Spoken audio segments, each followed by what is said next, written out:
E5 Play, as simple as a smartphone should get. The Moto E5 Play is one of the best cheap smartphone options around if all you care about are the basics. It has an HD screen, front and rear cameras, and a fingerprint scanner, meaning the Moto E5 Play checks off most of the boxes for what users will expect from the modern phone, while doing everything it can to keep the price way down. It's powered by Android 8.0 Oreo, and has a quad-core processor and 2 GB of RAM, giving it acceptable performance for day-to-day use. Plus, its battery is big enough to last all day. All that combines to make a quality budget phone that leaves little room for disappointment, whether you're getting your first smartphone or picking out your next low-cost handset. Compared to its predecessor, the Moto E4, little has changed. There have been some minor style tweaks, with the fingerprint scanner moving around back, and the screen getting extended by 0.2 inches. And, the operating system has been updated. Other than that, the two phones are quite similar. Motorola is frequently one of the best manufacturers offering clean Android experiences and quality budget phones. The Moto E5 Play successfully continues that tradition. The Moto E5 Play launched as US exclusive, though a different phone with the same name is now available in the UK, more on that below, while Australia is only getting the Moto E5 or Moto E5 Plus.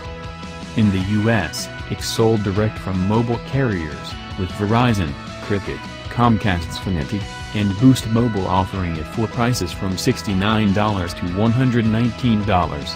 Curiously, Cricket's model is renamed to Moto E5 Cruise, and it's the only one available in a color other than black. It would be nice to see more carrier availability for the Moto E5 Play, since it strikes a successful balance of capability and cost that make it a great pick for anyone who wants a no-fuss, no-fanfare type of smartphone. Note, we popped a T-Mobile SIM card into our review unit, and it connected to the network successfully. In the UK meanwhile you can pick up a phone called the Moto E5 Play from Moto E3, Carphone Warehouse, Tesco, Amazon and Argos at a cost of £89 SIM-free or from £69 on pay-as-you-go. However, despite having the same name, the UK model is very different. It runs Android Oreo Go Edition, while the US model runs full Android Oreo, and it has different specs, including a 5.3-inch 18:9 screen, a 2,100 mAh battery and 1 GB of RAM. The following review only covers the US version of the Moto E5 Play. There's nothing exciting about the Moto E5 Play design. In many ways, it's not so dissimilar to the first-generation Moto G we had 4 years ago.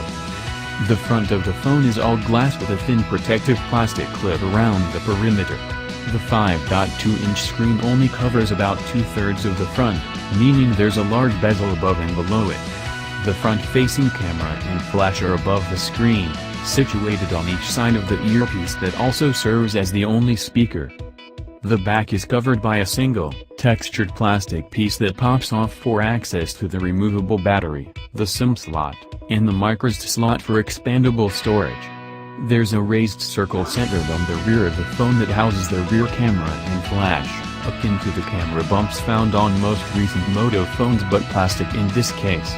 Below it, there's a dimple for the Motorola logo that doubles as the fingerprint scanner. The power button and volume rockers are on the right of the phone, though they are slightly high up for easy one-handed reach. There's a micro USB port for charging and data transfer on the bottom, and a 3.5mm headphone jack at the top. The Moto E5 Play is protected from splashes and light rain by a water-repellent coating, like many of Motorola's other phones. But don't confuse this with waterproof. It's not a very water-resistant phone. The entire handset measures 151 by 74 by 8.85 mm and weighs a light 150 grams. With all the plastic, and no all-screen front, there's little about the design to get excited about. The headphone jack may be the most exciting bit, and it really shouldn't be. The texture back panel does offer a good grip, and we had some fun making DJ record scratching sounds with it. But, That's not much consolation for a blend design that feel a tad too breakable when we applied light bending pressure.